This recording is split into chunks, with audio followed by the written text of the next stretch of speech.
Hey St. Anne's. My name is Thea Chimento.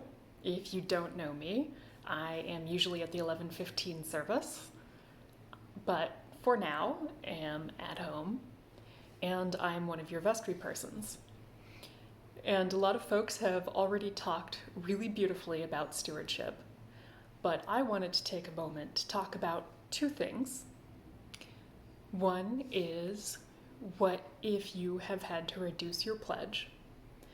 And the other is, what if, in these times we're living in and what you see going on in the world, you feel called to support your community in ways that the parish might not currently be doing?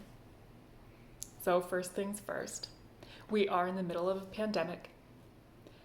A lot of folks have had their hours cut, lost their jobs, are depending on assistance programs that have run out or are running out.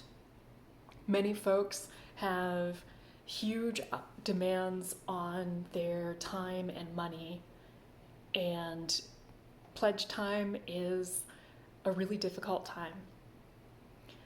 And I just want to say, this year I am in that same boat. I'm okay, but I am expecting a large reduction in my income next year. And I looked at my finances and found that I could not responsibly pledge the same amount that I had in the past. And that sucks. And if that's where you are, I get it. And I just want to say, you are more than your pledge. You are always, always welcome to give whatever resources you can. And those resources will be welcomed and honored because you are able to give them. And do we need cash? Yeah, absolutely we do. Cash is how we fund the programs that we run. It is how we support the people who dedicate themselves full time to the life of the parish. It is how we support the wonderful clergy and ministry team that we have. There are a lot of things that we just can't do other than with cash. But you don't have to give a lot in order for your gift to count. And that brings me to the second thing.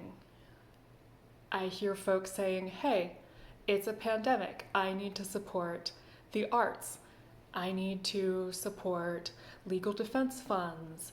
I need to support my favorite Yemeni restaurant down the road, which makes the best beef stew in the whole entire world, and I personally cannot do without if that restaurant closes. And I get that too. Our cash and our time is how we support our local community. And we only have so much money to go around, and that is always a struggle. And both of those things require a lot of discernment. They do. And I think that is one of the really important parts of stewardship time, is to sit down and reflect on what you feel called to do, how God is calling you to be in the world, and how all of the resources at your disposal can best go to support that. It might be that you have a lot of time available. It might be that you have connections or materials or other resources available which can help support the work of the church.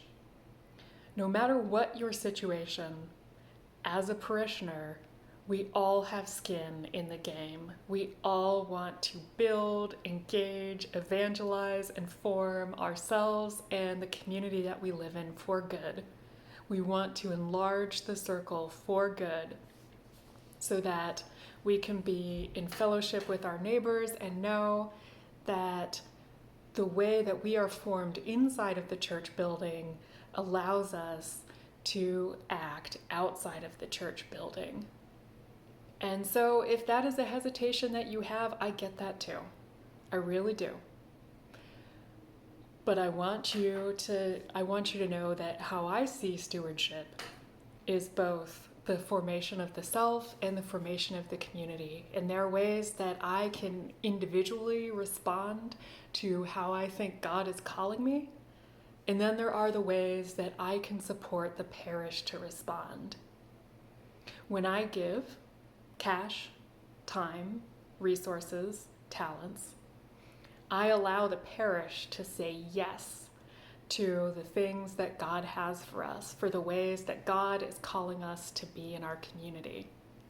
I want to be part of that yes in whatever way that I can. I want the parish to be one big yes to the opportunities that we have to engage, evangelize, build community, and form community. And that is what I hope that you will join me in. Even in the midst of difficulty, we can step forward in hope. We can thrive together. We can do this. We can do all of these amazing things. And we can do it while we reevaluate what ministry looks like in this climate and in the future. We can be on the front lines of response for community needs and for the ways that God is calling us to respond. But one thing is certain, we can't do it without you. We can't do it without all of us doing it together. So, God has made provision, however that provision exists for you. Let's share it. And let's act in the way that God is calling us to do so that together we can thrive.